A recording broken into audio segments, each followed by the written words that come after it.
গণিতের একটা গুরুত্বপূর্ণ বিষয় বিভাজিত নিয়ম নিয়ে আলোচনা করছি। এর আগের লেকচারে আমরা 2 এর বিভাজিত নিয়ম এবং 3 এর বিভাজিত নিয়ম নিয়ে আলোচনা করেছি। সো আজকে আমরা 4 এর বিভাজিত যে নিয়ম রয়েছে সেটা নিয়ে আলোচনা করব।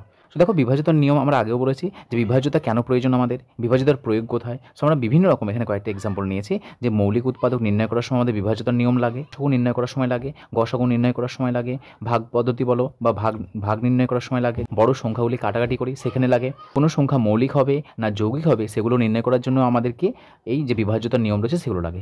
বিভাজ্যতার নিয়ম কিন্তু আমাদের এক্স্যাক্টলি এখানে যে সমস্ত আমরা তথ্যগুলো লিখলাম এখানে যে ব্যবহার বা প্রয়োগ, এগুলো কিন্তু আমরা এই বিভাজ্যতার নিয়ম না জেনেও কাজ করি। এক কথায় কোনো সংখ্যাকে আমরা ভাগ করতে পারবো কি পারবো না সেটাই হচ্ছে আমাদের বিভাজ্যতার নিয়ম। অথবা আমরা বলতে পারি যে অঙ্কের ক্যালকুলেশনকে ফাস্ট করার জন্য আমাদের বিভাজিত নিয়মগুলো জানা প্রয়োজন। বিভাজিত নিয়ম কি বলছে? বলছে যে কোনো সংখ্যার শেষের দুটি অঙ্ক 4 দ্বারা বিভাজ্য হলে সংখ্যাটি 4 দ্বারা বিভাজ্য হবে। অর্থাৎ কী করবো আমরা? দেখো, আমরা বলেছিলাম যে 2 যেটা ছিল, 2 এর বিভাজিতার নিয়ম কী পড়েছিলাম বলতো? 2 এর বিভাজিতার নিয়ম পড়েছিলাম শুধুমাত্র এককের ঘরের অঙ্ক যদি শূন্য থাকে অথবা 2 দ্বারা বিভাজ্য হয় তাহলে সম্পূর্ণ সংখ্যাটি আমাদের 2 দ্বারা বিভাজ্য হয়। এখানে আমরা 2 এর জন্য বলেছিলাম একটি অঙ্ক, এককের ঘরের অঙ্ক, এখানে শেষ দুটি অঙ্ক নেব, একক নেব, দশক নেব। সেই দুটি অঙ্ক যদি 4 দ্বারা বিভাজ্য হয় তাহলে সম্পূর্ণ সংখ্যাটি আমাদের 4 দ্বারা বিভাজ্য হবে। যে 1, 2, 4 বলতো 124, এটা কি আমাদের 4 দ্বারা বিভাজ্য হবে? দেখো শেষের দুটো অঙ্ক দেখো, শেষের দুটো অঙ্ক কি আছে? 24 আছে। আচ্ছা বলো তো 24কে কি আমরা 4 দ্বারা ভাগ করতে পারি? 4 6 24, তাহলে অবশ্যই এটা আমাদের 4 দ্বারা ভাগ যাবে। কীরকম হবে? 124/4, দেখো 4 3 4 12, 4 1 4, অ্যান্সার কত হচ্ছে আমাদের? 31। আবার ধরে নাও একটা বড় সংখ্যা নাও যে 2 4 5 7 8 2 8। আচ্ছা বলো তো এই সংখ্যাটাকে কি আমরা 4 দ্বারা ভাগ করতে পারবো? কি করে বুঝবো? শেষের দুটো অঙ্কর দিকে তাকাও। শেষের দুটো অঙ্ক কি আছে?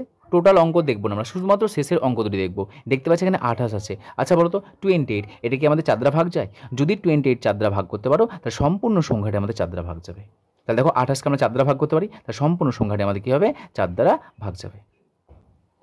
আবার ধরে নাও যে 1 3 2, আচ্ছা বলো 132, এই কি 4 দ্বারা ভাগ করতে পারবো? শেষের দুটো অঙ্ক দিকে তাকাও, শেষের দুটো অঙ্ক আছে আমাদের 32, তাহলে 4 8 32, তাহলে 32কে যেহেতু ভাগ করতে পারছি সম্পূর্ণ সংখ্যাটিকে আমরা 4 দ্বারা ভাগ করতে পারবো। তাহলে এটা হলো আমাদের কি, যে কোনো সংখ্যা শেষের দুটি অঙ্ক যদি 4 দ্বারা বিভাজ্য হয় তাহলে সম্পূর্ণ সংখ্যাটা আমাদের কী হবে? 4 দ্বারা বিভাজ্য যাবে। দেখো আমরা একটা এক্সাম্পল নিয়েছি যে 132xy সংখ্যাটি 4 দ্বারা বিভাজ্য হলে x ও y এর মান কত হবে? তাহলে এখানে আমরা এক্স আর ওয়াইয়ের মানটা বের করবো। তো দেখো এখানে দেওয়া আছে আমাদের 4টে অপশন দেওয়া আছে। তাহলে প্রথমে দেখো 132xy, এখানে বলতো আর xy মানে আমরা বলেছিলাম যে কোনো সংখ্যার শেষের যে দুটি অঙ্ক থাকে সেই দুটি অঙ্ক আমাদের x 4 দ্বারা ভাগ যাবে যদি আমাদের এই শেষ দুটি অঙ্ক আমাদের 4 দ্বারা ভাগ যায়। তাহলে বলো এক্স এর মান কত আছে? 1 আর 3 আছে পাশাপাশি, শুধুমাত্র 1 3 বসাও, তাহলে 1 আর 3 এটা হলো। এখানে 5 3 আছে, 5 3, এখানে 4 2 আছে, 4 2 3 2, সো 32। আচ্ছা বলো আমরা কি যদি এটা 4 দ্বারা বিভাজ্য হবে কি? শুধুমাত্র শেষ দুটো দেখবো। তো শেষ দুটোতে এক্স ওয়াই আছে, তাহলে এক্স ওয়াইকে পাশাপাশি লিখলাম। দেখো 1 আছে 3 আছে 13 পেয়েছি।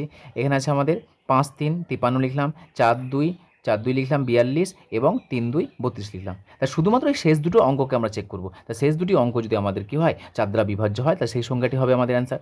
আচ্ছা এখানে বলো 13কে কি আমরা ভাগ করতে পারবো? 13কে ভাগ করতে পারবো না, 13 আমাদের ভাগ যাচ্ছে না। অনুভাবে বলো 53, তা 53 বলো, এই যে 53 রয়েছে একে আমরা 4 দ্বারা ভাগ করতে পারবো? 4 দ্বারা ভাগ করতে পারবো না। 42কে বলো, 42 4 দ্বারা ভাগ যায় না। 32 বলো, 4 8 32, এই যে 32 রয়েছে শেষের অপশানটা রয়েছে, এই শেষের অপশানে আমাদের 32, এইটা আমাদের 4 দ্বারা ভাগ যাচ্ছে, 4 8 32। তাহলে আমাদের অ্যান্সার কোনটা হবে? অ্যান্সার হবে আমাদের শেষেরটা, x সমান 3 হবে আর y সমান 2 হবে। দেখো সেটাই আসছে 1 3 2 3 2। শেষের দুটো অঙ্ক দিকে তাকাবো, 32। শেষের অঙ্ক দুটি যেহেতু আমাদের কি হচ্ছে 32 পাচ্ছি, আর এই 32 আমাদের 4 দ্বারা ভাগ যাচ্ছে, সেই জন্য আমাদের x এর মান হলো 3 আর y এর মান হলো 2।